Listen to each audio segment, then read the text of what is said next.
Hello everyone. In this video, after that we have learned about Jacobians and unit quaternions and inverse kinematics, different methods of inverse kinematics, we are going to talk about one last method for inverse kinematics and numerical solution, which is based on quaternions. That, as you know, the calculation of them requires a lot less operations compared to rotation matrices. They don't have singularity and they have some advantages over other representations of orientation. And we're gonna call this method differential inverse kinematics, and you'll see why. And it benefits from quaternions and the notion of Jacobian, okay? Because in the past we have learned analytic method for inverse kinematics, and among numericals we learned the Newton-Raphson method, the CCD method, and the fabric method. Okay, so let's look at this new method. So here, this method is really based on the error in the end-effector position and orientation. So it acts like, for example, a control system, right? If you know, in a control system, when I have a controller, correct? And then I have the plant or the system.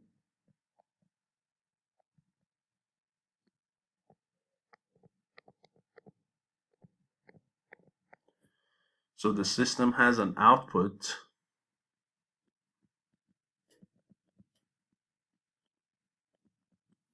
You pass to the controller actually a desired output. That is your input command to the system. You get a feedback from this output and bring it and subtract these two signals from each other and send the result to what? To the controller block, right? And if you remember from controls, we call this signal the error. So error is the difference between desired output and what? The actual output. Okay, and in general here, it might just go directly as a feedback, or the sensor can have complicated dynamics. So you have your sensor like this, correct? And again, if you remember, we call this feedback. And that's kind of what you're doing here. So here you have the but you don't have a physical system here. Everything is in numerical calculations, so you really do not have a separate controller and a separate system. All you have here is actually your numerical algorithm that does the job of these, and then it generates some outputs. So what are the outputs here? These are the position and the orientation of the end effector. You also want a specific position and orientation for the end effector. So you subtract these from each other to get error. Here we also do not have a sensor. So we directly subtract. And then based on this error, we decide how to change what? How to change the joint angles, okay, these Q's. We decide how to change the Q's based on this error, such that this error ultimately what? Converges to zero, correct? Which means my output, which are, as I said again, position and orientation of the end effector, match the ones that I want, okay? So how do I change my Q so error goes to what? Zero. That's the whole thing of this algorithm. And now if you take a look here, so if you specify the vector velocity of the end effector as O dot and omega, and if you don't like it like V, yeah, you might be right. V is not really a good notation. I agree with you. I think we have to use zeta, because that's what we use to show the end effector velocities. So that is the O dot, and here O is the end effector position in the base. So O dot is that V term, and omega is the angular velocity. And if you remember, this zeta is equal to what? J times Q dot. And here you see JG, and you might say, what is G? G is geometric. If you remember, zeta is written as geometric Jacobian times Q dot. Good. So now, since this O dot here is the time derivative of O, and this omega here, if you consider it the time derivative of beta, and here beta is a vector. Okay, here your beta is a vector. Which vector?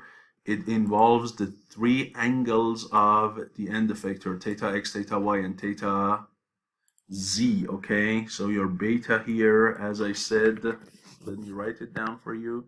Your vector beta involves the three absolute angles of the end effector.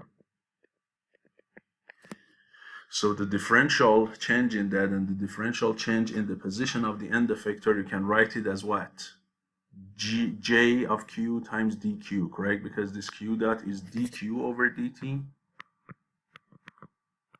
This O dot is dO over dt. And this guy here is d beta over dt.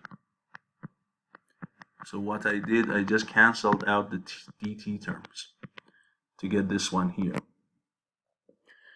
Right? Now, here, if instead of the differential, I look at bigger variations, so deltas, I can also write this as delta O, and delta beta, it is equal to J times delta Q, correct? Right, because that's a differential, but if you consider the changes to be not super small, then you can also write it as beta. And now if I ask you what is delta Q, could you tell me how much delta Q is? Say, well, I invert J and multiply both sides by J inverse, so this is going to be delta Q. And here we are assuming that what? Here we are assuming that your J can be inverted. So your J has to be, in this case, what? 6 by 6. So this algorithm we are talking about is for which robot? For a robot with 6 degrees of freedom. You might say, can I apply it to a robot that is not 6 degrees of freedom? Yes, but then you have to change your J inverse to what? You're right, to J pseudo inverse, okay? So the way that it is written right now, it is meant for a 6 DOF robot, but you can change it by J inverse. Good. So I got my vector delta Q, good, based on J inverse and the delta O and delta B. Now the question is, what is delta O, delta B? That means the change in the position of the end effector, that's the change in the angles of the end effector. Now I can replace them with the errors in the position and in the orientation, okay? So here when I say EP and EO, it's the error in position and error in orientation of the end effector, right? Because if you look here, your error is what? Is the desired value minus what? The current value, correct? So if this output here is basically O and beta, current, and the one that goes into this algorithm is O desired and beta desired, then error can be defined as what? The difference between them, right? So this error here, which you can write it as two parts, error position and error orientation, it can be written as OD and beta D minus O and beta. Correct? So as you can see, this is the change in O and this is the change in beta. So you can write it as delta O and what? Delta beta. So that's why instead of delta O and delta beta, we wrote it as what? Error in position and error in orientation. Good. So now that we have that, I can discretize this equation and get my recursive equation, recursive update equation. If you remember, I told you numerical methods are mostly involving a loop, right? They are recursive algorithms that you keep repeating them until they converge to the solution, right? So what do you have here? Well, your delta Q, when you wrote delta Q is what? It is Q at the next iteration of the loop minus Q at the current iteration, right? That's the definition of delta Q. So this is equal to J inverse times EP and EO. So while keeping this J inverse times EP and EO, as you can see here, and taking my delta Q negative to the other side of the equation, so you get here, what I do in each step that I'm trying to repeat this equation and keep updating my Q, right? Because I have my joint values right now. I can calculate my current Jacobian matrix at the current configuration and invert it. I can calculate the difference between my current position and orientation of the end effector with the desired one that the inverse algorithm is about to find. Calculate these, correct? And then what? Instead of adding that whole term to QK, I add only a part of it, a fraction of it, to this QK. So this alpha is kind of like a step size, okay? So if you use it 1, it means you are completely using all of that error and updating. If you use it smaller, means don't go completely in that direction with all magnitude, just go a little bit in that magnitude and what? Try to update your situation, correct? And that is what you commonly see when you're dealing with multi-dimensional surfaces, right? If you look at multi-dimensional optimization algorithms, and this one basically is like the steepest descent method, then they do not really move full power along the direction of the steepest descent. They just move a little bit, and they keep what?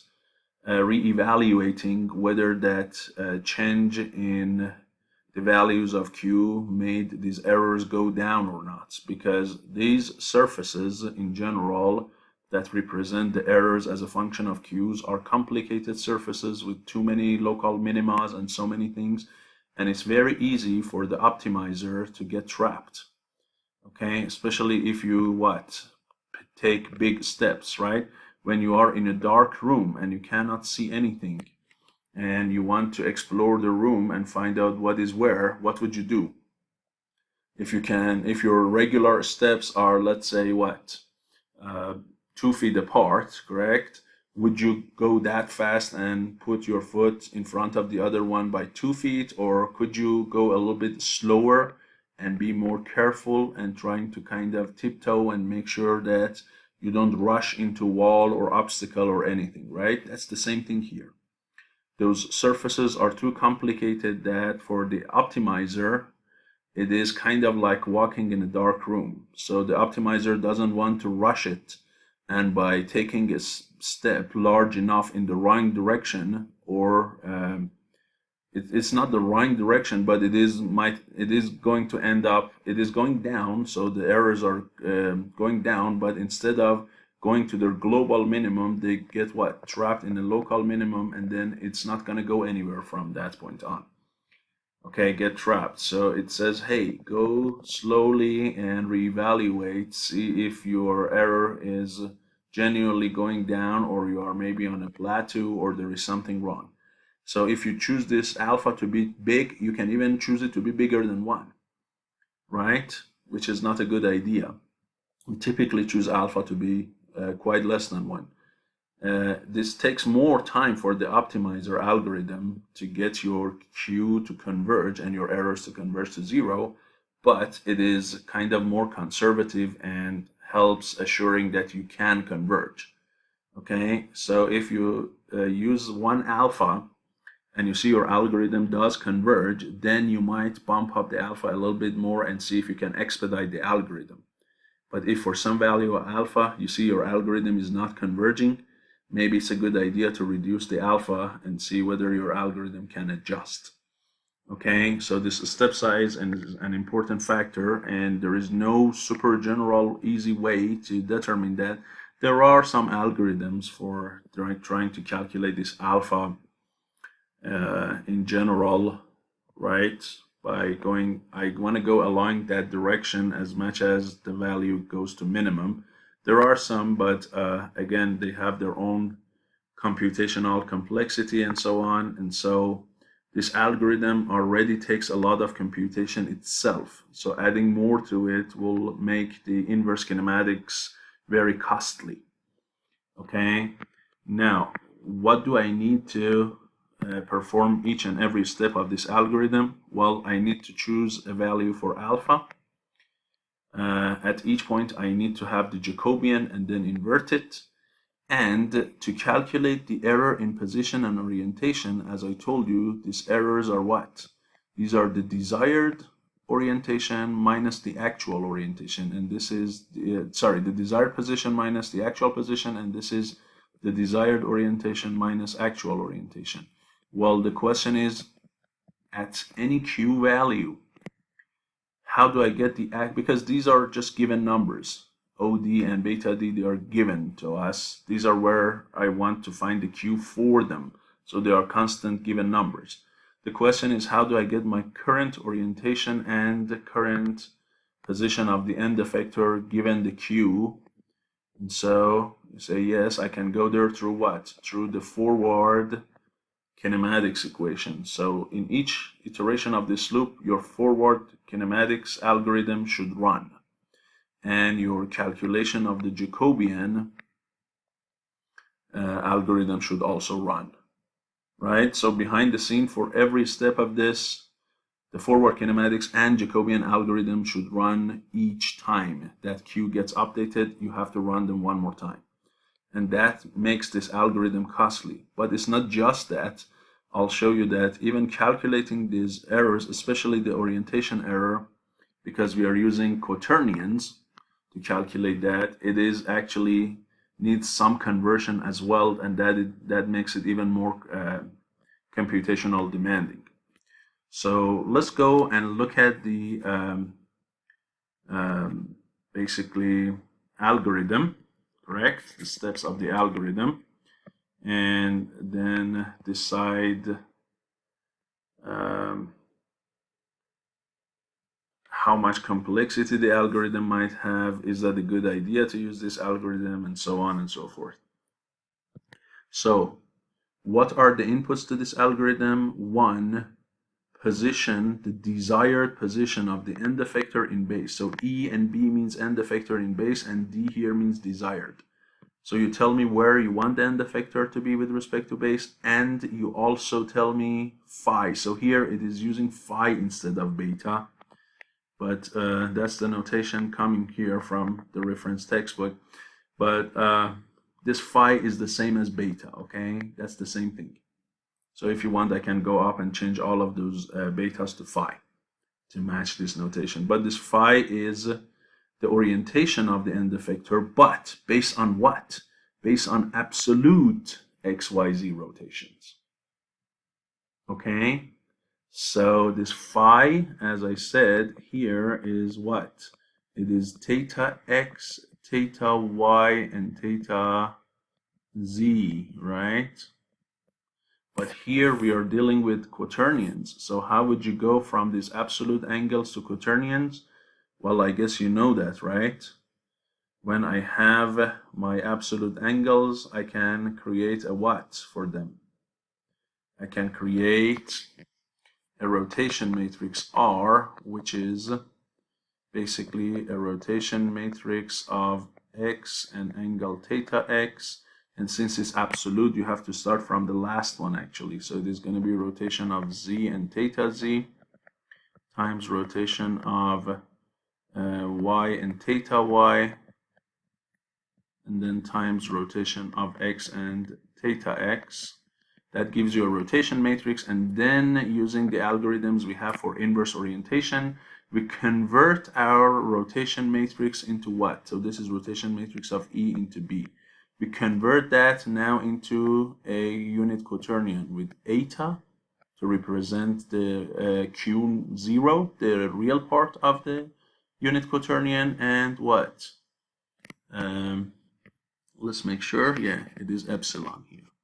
So, and epsilon, which is the imaginary part of the quaternion, which is Q1, Q2, and Q3. Okay? So in each step, you also need to perform this, at least in the beginning, you definitely need to do it, because when I give you this theta desired, you have to get all of these desired angles, correct? And then convert it to what? Eta desired and epsilon desired, okay? So now your algorithm has to return the desired set of angles, Q desired, which allow for such orientation and such position of the end effector to happen.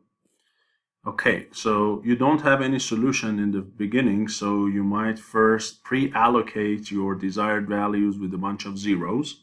You might just skip this if you want. So this step number 1 is just pre-allocation. Then you start with some initial guess for Q, right? If you remember, all of these algorithms, they start with some initial guess. So you just pick Q naught yourself and set it to initial Q. Good. Now what? Now, as I told you, you have to convert your desired orientation angles into the desired quaternions, eta desired and epsilon desired. Good. Now you keep going through the iterative process. You go through the recursive equation and keep repeating until you converge or until it doesn't converge, right? Basically. And you have to have a stop criterion for not falling into an infinite loop in case it doesn't converge. So that's why you have this iteration max, okay? So you don't keep repeating this process forever. You just repeat it for a few, not a few really, maybe a few hundred or a few thousand times or so. And if it doesn't converge, then you have to stop and change your initial guess. So now what? Now you have some Q, correct? This Q, you have to pass it to your forward kinematics algorithm. And when you do that, that will give you some orientation for the end effector, and it will also give you some position for the end effector, correct? It can give you both. So here you see it gives you the position of the end effector, and then it gives you orientation. Of course, here it really gives you probably phi, and then with phi you convert it to r, and then with r convert it to quaternion, just like what we did here. So not only you have to convert your desired set of absolute angles into quaternions, at each iteration that you have phi, correct, through forward kinematics, you also have to convert that also into what? Into a quaternion. So this is the current quaternion eta, and epsilon is the current, this is the current Q naught, this is the current Q1, Q2, Q3, and this is the current position of the end effector. So going from step 2 to step 5 and then keep repeating that is done using the forward kinematics. So you need to have a subroutine here that calculates for you the forward kinematics. Also, since you have Q, you also need another subroutine that calculates for you the J matrix. Okay, so these are some utility functions for the overall algorithm. And when you have those, now what you do is you subtract your desired position of end effector from the actual current position, and that gives you the position error. And then what you need is to subtract the two quaternions from each other. One quaternion is the desired eta and zeta, which you got here in step number 3. And then the other one is the actual current eta and zeta that you have. So you have to subtract here two quaternions to get what? To get the orientation error. And the subtraction of these two quaternions, you can easily show that the subtraction of two quaternions can be calculated using this formula. Now, when we say subtraction here, we do not really mean arithmetic subtraction. It's really the angle between them. Okay, so in terms of the arithmetic of quaternions, it's not really subtraction of elements of eta and zeta from each other, because you clearly see here I have multiplied eta by epsilon, and then the other eta by the other epsilon, and then the cross product. So what I have here is not these two guys, this phi desired and phi, or this eta epsilon desired and eta epsilon, to be subtracted from each other.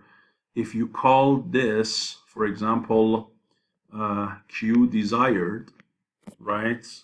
Or let's not call it Q desired, because this is just Q we are using for the angles. So this is, let's give it just some symbol for the quaternion and not use Q, right? So if I call it, for example, Z desired, where Z desired is just eta desired and epsilon desired, okay? And if I call this one Z, so these are both unit quaternions, ZD and Z. Here I'm not just subtracting them. What I will do here is actually ZD times Z complex conjugate, okay? Or the quaternion conjugate, if you just watch my video on conjugate. So when I say here star, let me say times. When I say star, I mean what? Complex conjugate, which means you negate basically the epsilon part, right?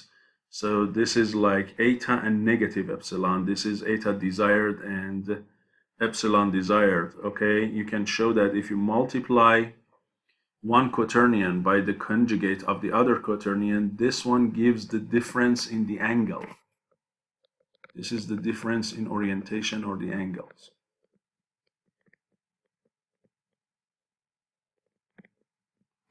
So this is difference in orientations of two quaternions. Okay, and that's what you can calculate using the quaternion algebra with this formula. Okay, so I have a position error, orientation error. Now I'm gonna go and plug them into this top formula that we had, if you remember, right? We had this update equation up here based on the error in position and error in the orientation of the end effector. So I have these two guys now. I also have my J calculated in step number 6, so I can invert it. I'm going to pick an alpha, and I have my current Q. So if I plug everything here, I should be getting what? My next Q. But here, there is a little bit of extra stuff that I wanted to explain for you. What are they? Well, here I'm using delta t instead of alpha, okay, which you can pick basically the time step that you take to go from one set of Q values to another set. The time, the step time, is already a small number. You can pick that to be your alpha, really, because alpha is typically less than 1. And this delta t is quite less than 1 as well. So that could be, your sample time could be a good value for alpha. J inverse is the same. This error is here. You have some extra terms here. The extra terms, let me explain them, what they are. So this term here is if not only you're trying to do inverse kinematics and make your position and orientation of the end effector to match some desired values, but you also want to basically not only match the position and orientation, you also want to match some speed values. So you want your end effector to have some specific linear and angular velocities along the path, or when it is reaching to the desired values. But for us, since this is just going from one value to the other, when we reach there, we do not want to have any linear or angular velocity. It's basically a regulation problem. You just go from one point to the other, right? This is for when you have a tracking problem. You want to also, your final values are changing all the time. Okay, these desired values that you have, this eta desired and that epsilon desired, are changing. So you're trying to have your end effector what? Follow a moving point, okay, with moving orientation, with a changing orientation. But if you just want to go from one point to the end point and no change in the desired values, then these velocity terms are simply zero. So for our case, in this algorithm, we can just assume these are both zero, so they just go away. And here, you have this 6 by 6 matrix, the gain matrix, because this whole error vector, if you consider it, this is a 6 by 1, correct? Each one of those errors is a 3 by 1. So the 6 by 1, it has two matrices, the matrices of 3 by 3, all zeros. No worries about that. And then it has two diagonal matrices. One of them is KP, is 3 by 3, and the other one is KO, that is also 3 by 3. So what are these KP and KO? These are the convergence rate of the elements in the EP and EO to 0 at different rates. So for example, if you say KP is, let's say, 1, 2, 4, and then the rest of it is all 0, it means that my x of the end effector, the rate of convergence of the x of the end effector error. Okay, so if that EP here is like E in the x, E in the y, and E in the z, and these e's are going to 0, when you make that 1, means ideally this e of x is something like exponential of negative 1t times some constant. If you make this 2, means your error in y is proportional to e to the negative 2t. When you make this 4, it means your e of z is like e to the negative 4t. So the bigger number you choose on the diagonal, that corresponding entry in the error will go to 0 faster.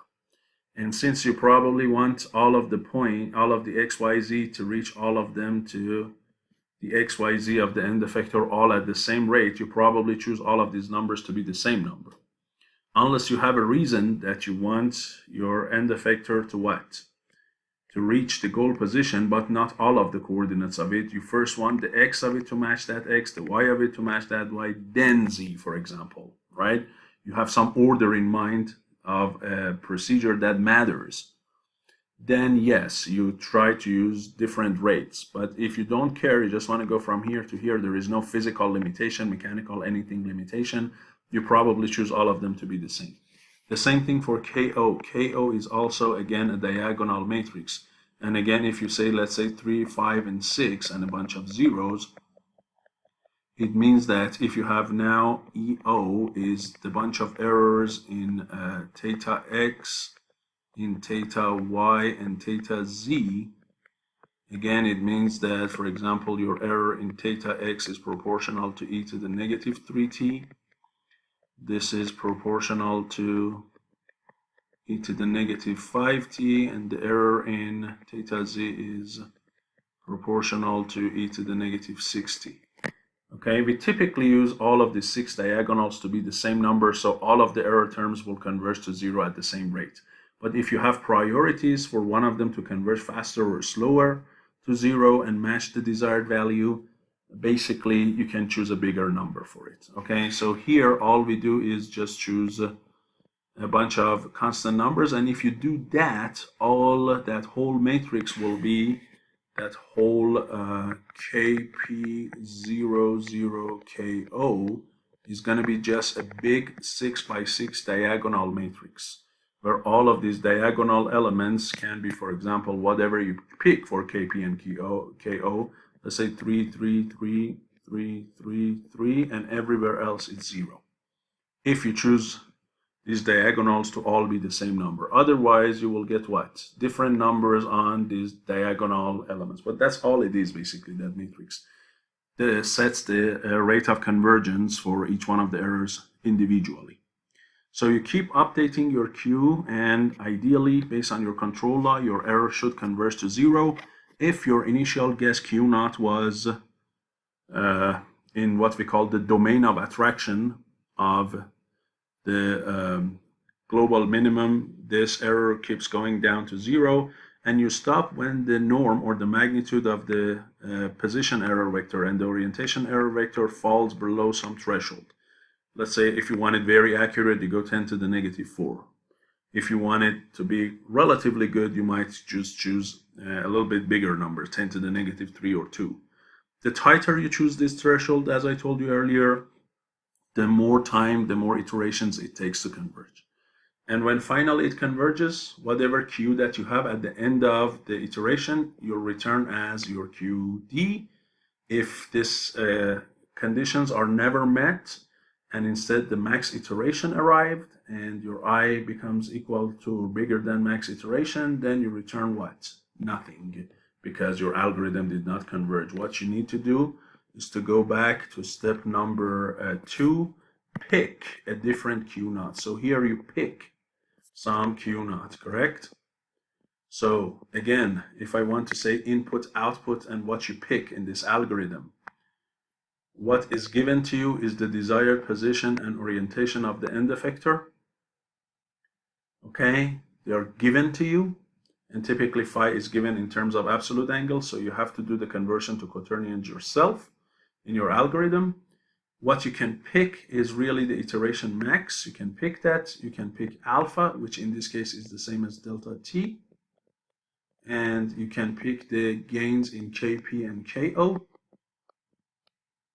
And you can pick those error thresholds. Those 10 to the negative 4 and so on. As well as finally, the most important one, Q naught.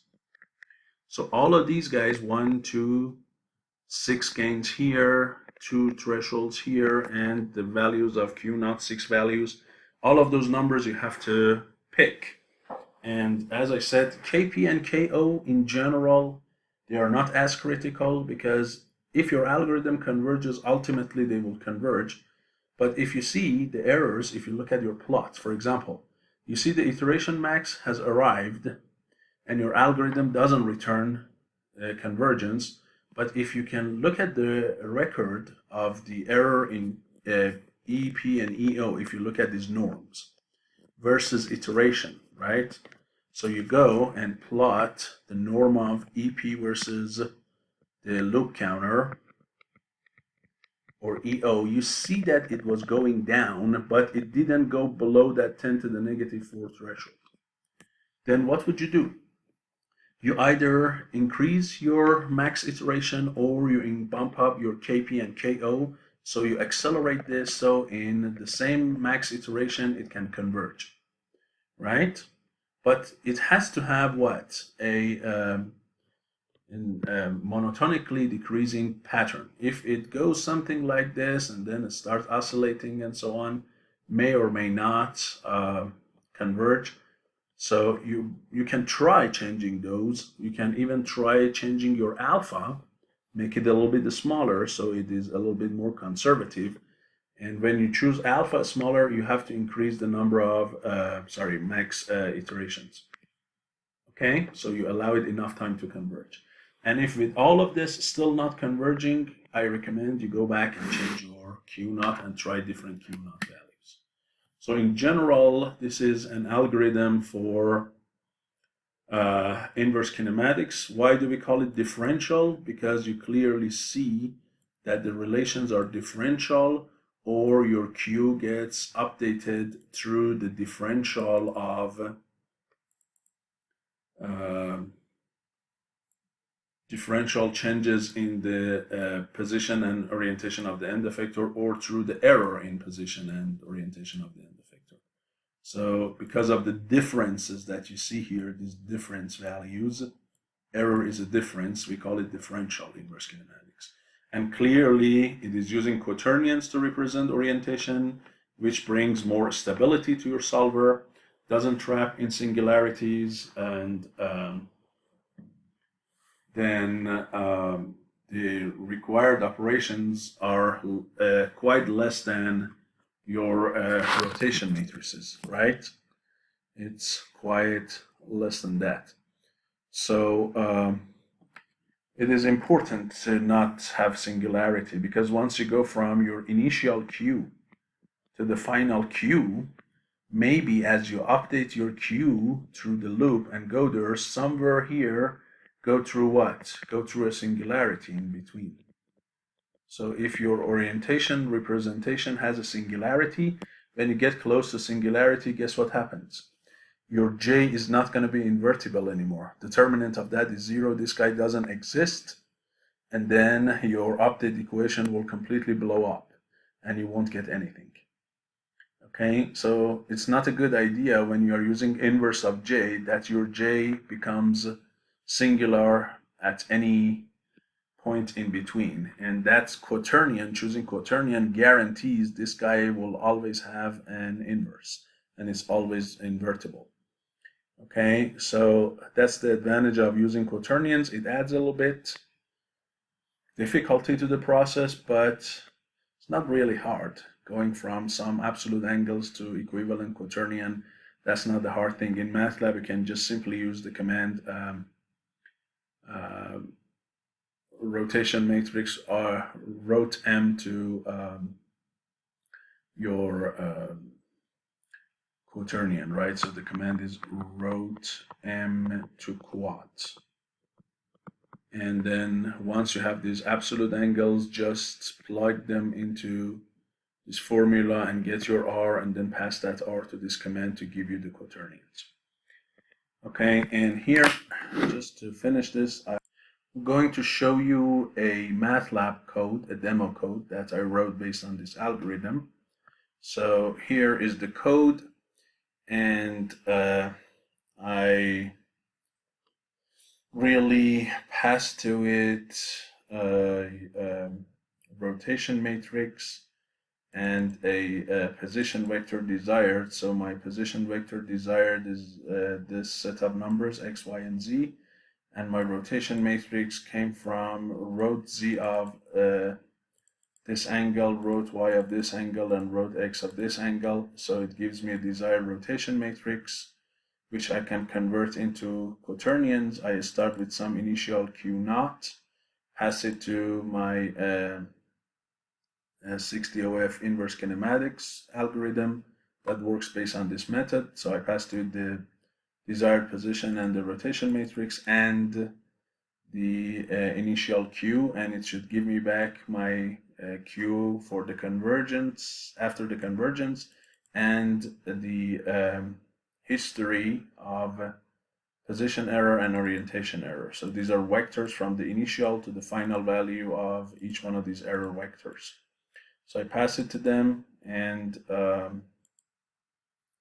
get these numbers, and when I get the numbers, not only I show them on the screen, also I pass them to my forward kinematics algorithm to give me back the resulting position and rotation matrix for the final value of Q, and check this position and rotation matrix against my initial ones, against my desired ones, basically, to see they are matching or not. And I look at my end values of the position error and orientation error, see whether they are below the threshold or not. And this is the set of final Q values that the algorithm converts to. That's the solution to the inverse kinematics method. Okay, so what does this algorithm do? These are the speeds, the desired speeds, linear and angular for the end effector, which I mentioned to you that they are 0, if you remember here. So they're already 0. The gains in Kp and Ko, I chose them to be the same, alpha to be 0.05. The threshold for both of the norm of the error in position orientation 10 to the negative 4, 1,000 iterations max.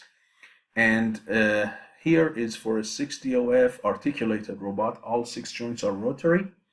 but not each joint can go full rotation. So some joints can only go, for example, the first joint can only go plus minus 160, the second one plus minus 120, and so on and so forth. So it's not like really each joint can just do full rotation. This joint can only go from 19 degrees to 160 degrees. So in each iteration of the loop, if the Q that you end up with is outside this range, more than Q max or less than Q min, the algorithm will discard it, okay? And here I have a subroutine that you pass through it, rotation matrix. It gives you eta and epsilon. But of course, as I told you, you can use that built-in command rot m to quaternion. And so here I wrote a subroutine myself, but again, you can use that built-in function. They are going to give you the same thing. Here I did not try to use really any built-in MATLAB function, and that's what I asked my class to do as well, and not to use any built-in function in MATLAB, and so apply all of the formulas they learn in their code directly, and not to take advantage of something that is already there, so that they can practice on those inverse orientation and all the formulas I told them. And so you see everything is set here. Then in each loop iteration, I need to calculate my Jacobian, and I need to calculate my forward kinematics for the current Q values. And I'm doing those using two utility functions, which are external functions. So they are saved in a separate M file. This is the 60OFJ, and this is the 60OF forward kinematics. Both of them are based on the DH method. You see the constant numbers of the geometry as well as the DH table in each. And then you calculate the A matrices using this subroutine function that you pass to it each row of the table. The A, D, theta, and alpha, it calculates for you the corresponding A matrix, A1, A2, A3, all the way to A6, multiplying them together and get you the T matrices, which are here called link. And then it reads the third and the fourth column of those T matrices to calculate the Z's and O's, and then based on the formula we had to calculate each column of the Jacobian for a rotary joint, it calculates those columns, put them together, and give you back J. Similarly here, you get the A matrices, multiply all of them together from 1 to 6, get the T of end effector with respect to base, and then from the minor three of that, the first 3 rows and first 3 columns, you get the rotation matrix. From the last column, you get the position of the end effector. So that's for forward kinematics. So you calculate each one of them in each step. You subtract the position desired minus actual position, multiply by gain. So basically you calculate this first row here times the EP and EO, and then you multiply the second row times EP and EO, and that's what you see here in this line 26. And here is the error between the two quaternions, the desired quaternion and the actual quaternion, which here you can see in line 8, EO, but multiplied by the gain of it already. And as I said, this get Q converts your rotation matrix at any point to the quaternion. So this is the current quaternions. You calculate the error, position error, orientation error, plug them into the formula, and then invert J, and then here this backslash is doing the job of inverting J. And then multiply the increment, which is basically all of this term really from J inverse all the way to the right. That's this term. You have to multiply it by alpha or delta T here, which you can see, and then add it to previous Q to get new Q, and keep going until what? As long as your iteration is less than max iteration, as long as your errors in position and orientation are bigger than the thresholds. So once it converges, the errors falls below threshold, it stops, or once it doesn't converge and your iteration goes beyond 1,000 iteration, again it stops. Okay, so that's your whole thing. And here, if we run this, you'll see that my the desired position is like this: -81, -347, and 139. This is x, y, z of the end effector in base. This is what I wanted it to be, but the one that I got, right? So if you go back here, the Q desired that I got, and plug it back into forward kinematics to tell me how much I should really achieve, I can really achieve. If you look at that, this P, -81, -347, 139 is exactly the same as this, right? So I could converge very perfectly. And if you look at the desired rotation matrix and the numbers of it, 0.22, 97, 0, almost 0, -1, that's also the same as this one. So my actual rotation matrix and the desired one are going to be the same. And then you have your initial quaternion. This is what I passed to it as Q naught. And this is the converge one, which you clearly see the Q's are completely different. So you see the algorithm is working just fine. And how much is the final error in position and orientation error? If you look at them, they are way below 10 to the -4. So it does do a very, very good job. Finally, here I show you two plots. And these are the history of the errors, which you can clearly see they are converging. So initially they have some increase, but ultimately the optimizer finds its way down to the minimum value possible, which is 0, because these are norms, and norms can always be positive or 0. So you see ultimately they are converging. And it took them somewhere about 110 iterations to converge, while the max iteration was 1,000. So you did not need to go all the way to 1,000. After 110 iterations, they converged. And this is the plot of the 60OF robot. This is the end effector frame. This is the base frame. And here you have the 6 links shown as like kind of a skeleton diagram. And this is the result of that, okay? So hopefully this video was useful to you and you learned another algorithm for inverse kinematics based on the differential method and the error in position and orientation of the end effector. Thank you.